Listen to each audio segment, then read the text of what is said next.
السلام علیکم ورحمۃ اللہ. مفتی صاحب کیا حال ہے؟ خیریت سے ہیں؟ وعلیکم السلام ورحمۃ اللہ وبرکاتہ. الحمدللہ میں ٹھیک ٹھاک ہوں سید شہباز اصفہانی صاحب، اور امید کرتا ہوں آپ بھی خیریت سے ہوں گے. جزاک اللہ سلامت ہیں. خداوند متعال آپ کو اپنی حفظ و امان میں رکھیں. آپ کے لیے بہت دعا گو ہیں جس انداز سے آپ سوشل میڈیا پر کام کر رہے ہیں پرخلوص ہو کر، اور اس حوالے سے ہمیشہ آپ کے لیے دعا گو رہتے ہیں.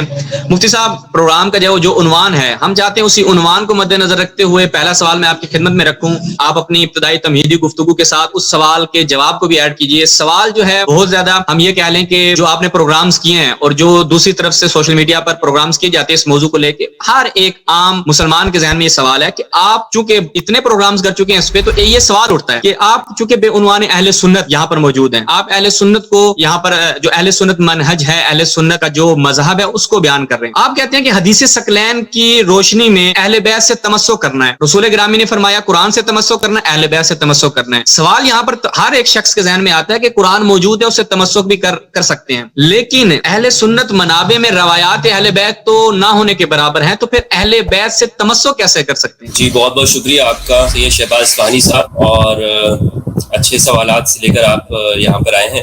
اور میں سب دیکھنے والوں کو بھی گزارش کرتا ہوں کہ آپ کے بھی انشاءاللہ سوالات لیے جائیں گے، اور گزارش میری آپ سے یہ ہے کہ تحمل کے ساتھ ہمیں ایک دوسرے کو سننا چاہیے. ہمارا مقصد یہ ہے کہ ہم لوگوں کو اہل بیت علیہ السلام کے ساتھ جوڑیں، ان کے قریب کریں. دیکھیں مختلف فرقے موجود ہیں، مختلف نظریات، افکار و خیالات ہمارے ہاں معاشرے میں پائے جاتے ہیں، اور ضروری نہیں ہے کہ آپ میری ہر بات سے متفق ہو، اور یہ بھی ضروری نہیں کہ میں آپ کی ہر بات سے متفق ہوں. بہترین انسان وہ ہوتا ہے کہ جو تحقیق کرتا ہے، ریسرچ کرتا ہے، اور پھر کسی نتیجے پہ جا کے پہنچتا ہے. ہماری دعوت یہ ہے کہ ہم امت مسلموں کو حدیث ثقلین کے اوپر لے کر آئیں، جمع کریں، اور یہ فرقہ وارانہ جو کشیدگیاں ہیں، نفرتیں اور تعصبات ہیں، اسے ہم اپنے دلوں سے نکالیں. تو اس کے لیے ہماری یہ کوشش یہ ہے کہ ایک شخص اہل بیت کے قریب ہو. ہمارا مقصد قطعاً ہرگز یہ نہیں ہے میرا کہ میں کسی خاص فرقے کے اندر لوگوں کو شامل کروں، یا میری کوئی کسی خاص فرقے کے لیے کوئی ہمدردی یا دعوت، ایسا ہرگز نہیں ہے. لیکن یہ بات ضرور ہے کہ میں اپنے آپ کو اہل سنت والجماعت کا ایک فرد مانتے ہوئے اہل البیت علیہ السلام، قرآن اور ثقلین، ان کی اتباع کے لیے اپنے آپ کو تیار پاتا ہوں. اور جب مجھے کوئی بھی ایسا قول جو اہل البیت علیہ السلام کے بارے میں مجھے مل جائے تو وہاں میرا سر جھک جاتا ہے. ہر مسلمان جو اس بات پر یقین اور ایمان رکھتا ہے کہ نبی صلی اللہ علیہ وآلہ وسلم ایک کامل دین چھوڑ کر اس دنیا سے گئے ہیں، پردہ فرمائے ہیں، تو اس کے اوپر ضروری ہے وہ اہل البیت علیہ السلام کی تعظیم و توقیر کریں اور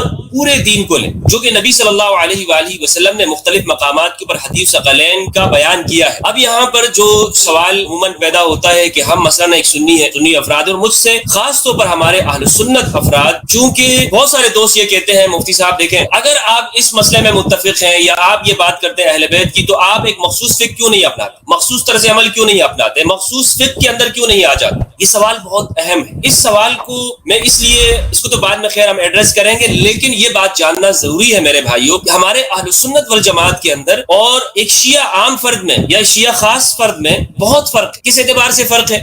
مثلا ہماری جو تربیت ہوتی ہے، ہمارے جو گھر کا ماحول ہے، ہمارے جو بڑے ہیں، ہمارے جو اساتذہ، ہمارے جو مدارس ہیں، ہمیں جو چیز تعلیم دی جاتی ہے وہ ہے صحابہ کرام رضوان اللہ علیہم کی محبت، ان کی اتباع، ان کی پیروی کا. اس میں کوئی شک و شبہ نہیں کہ ہمیں ہماری جو تربیت ہوئی ہے، ہمیں جس طریقے سے پالا گیا ہے، جس طریقے سے ہم بڑے ہوئے ہیں، تو وہ یہی سن کے ہوئے ہیں صحابہ کرام رضوان اللہ علیہم کے فضائل، اور اس بات کو کہ ہماری زندگی کے اندر ان کا نمونہ نظر آنا چاہیے. تو جبکہ شیعہ کا معاملہ اس سے الگ ہے. شیعہ فرد، شیعہ بچہ، شیعہ نوجوان، ان کے مدارس، ان کا ماحول، ان کا معاشرہ، ان سب کو شروع سے لے کر آخر تک اہل بیت علیہ السلام کے بارے میں بتایا جاتا. تو اس لیے اگر ایک سنی سے آپ بات کریں گے تو آپ پہلے ہی اس سے یہ مطالبہ نہ کر بیٹھے کہ جناب آپ بتاؤ کہ اہل بیت علیہ السلام کی آپ کی زندگی میں کیا اہمیت ہے، کیونکہ اسے اتنا نہیں بتایا. اس لیے میں یہ سمجھتا ہوں کہ ہمارے ہاں سنی معاشرے کے جو نوجوان ہیں انہیں اس بات کے اندر ہمیں اپنا پیغام پہنچانا چاہیے، اور یہ تان و تشنیع نہیں کرنی چاہیے کہ بھئی اہل سنت کے لوگ وہ تو گویا کہ اہل بیت سے بغض کرتے ہیں. نہیں، بات یہ نہیں ہے. بات یہ کہ انہیں بتایا نہیں جاتا. جس طرح کے ہمارے ہاں شیعہ لوگوں کے جو معاشرہ ہے وہاں پر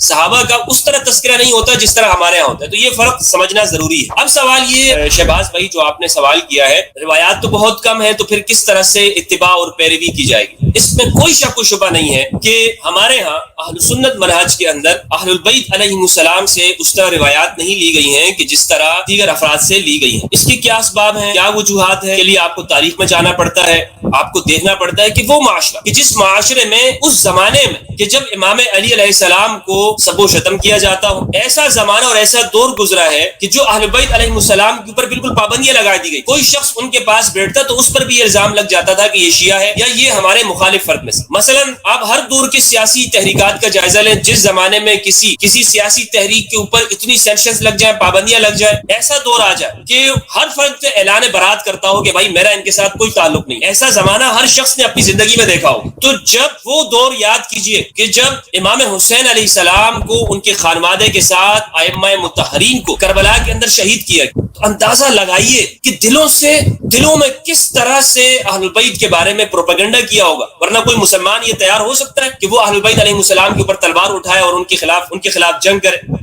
مجھ جیسا ایک گنہگار فرد یا آج کے کسی بھی مسلمان سے, خواہ اس کا تعلق کسی بھی مکتبہ فکر سے, آپ اس سے یہ پوچھیں کہ اگر فار ایگزامپل وہ اس زمانے میں چلا جائے اور کربلا میں وہ پیش ہو جائے, تو کیا وہ یہ جرات کرے گا کہ وہ امام حسین علیہ السلام کی طرف وہ کوئی کنکری بھی پھینک دے؟ الیاذ باللہ. تصور کر سکتا ہے کوئی ادنا سے ادنا مسلمان, کیا وہ بلکہ وہ تو کہے گا کہ امام مجھے اجازت دے, میں آپ پہ قربان ہو جاؤں, آپ کے بال بھی نہیں, ابھی اس کو کوئی گزند پہنچے گی, کچھ نہیں ہوگا جب تک کہ میں زندہ ہوں. آج کا ہر مسلمان یہ عہد کرے گا اور یہ وفا نبھائے گا. لیکن پھر کیا ایسا ہوا اس زمانے میں؟ یہ سارے واقعات پذیر ہوئے جسے ہمارے ہاں اہل سنت میں خیر القرون کہا جاتا ہے. یہ کہا جاتا ہے کہ وہ سب سے بہترین زمانہ ہے. اگر یہ سب سے بہترین زمانہ ہے تو اس بہترین زمانے کے اندر یہ کام ہوا ہے کہ نبی صلی اللہ علیہ وآلہ وسلم کے خانوادے کو پیاسا بھوکا یار و مددگار وہاں پہ شہید کیا.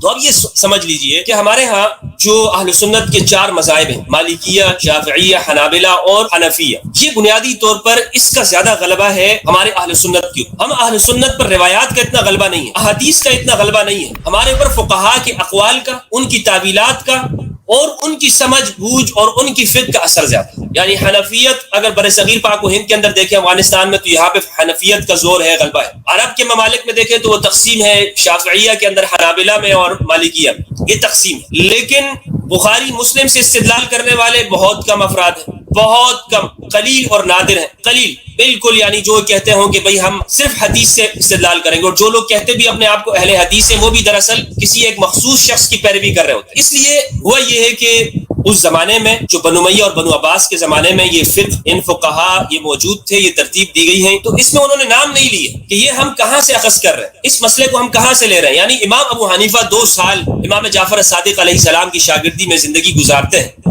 امام محمد الباقر علیہ السلام کے پاس وقت گزارتے ہیں, اور ابو حنیفہ فرماتے ہیں لولا سنتان لہلک النعمان, ابو حنیفہ کی زندگی میں 2 سال نہ ہوتے تو ابو حنیفہ ہلاک ہو جاتے. تو وہ علم کہاں ہے؟ اس 2 سال میں ابو حنیفہ نے کیا پڑھا ہے, کیا سیکھا ہے, کون سی علوم لیے ہیں, کون سی احادیث روایت کی ہیں, وہ کدھر ہے, جسے ہم دیکھ سکیں کہ امام حنیفہ, کیونکہ امام حنیفہ 150 ہجری میں ان کا انتقال ہے, یعنی پہلی صدی اور دوسری صدی ہجری کے اہم افراد میں آتے ہیں, اور شروع کے ادوار کے, یا نہیں کہ 7ویں ہجری میں ہو یا 10ویں ہجری میں, نہیں بلکہ پہلے خیر القرون کے زمانے کے فرد ہیں. انہوں نے کوئی روایات تو لی ہوں گی, امام جعفر صادق علیہ السلام سے کچھ تو علم حاصل کیا ہوگا, تو وہ علم منضبط نہیں کیا گیا, اس کو ترتیب نہیں دیا گیا جس طرح سے ان کی فقہی آراء کو ترتیب دیا گیا. وجہ کیا ہے؟ وجہ صاحب ظاہر ہے کہ اس وقت میں امویہ اور عباسیہ, ان کا تسلط, ان کا غلبہ تھا, اور وہ یہ ہرگز نہیں چاہتے تھے ابو حنیفہ کی وہ فکر جو اہل البیت علیہ السلام سے لی گئی ہے اس کو آگے منتقل کی جائے. اس کی میں مثال آپ کو ایک دیتا ہوں, سید شہباز صاحب. صحیفہ سجادیہ امام زین العابدین علی بن الحسین بن علی بن ابی طالب علیہ السلام, ان کی ادعیہ معصورہ ہے. اس کے جو راوی میں ہیں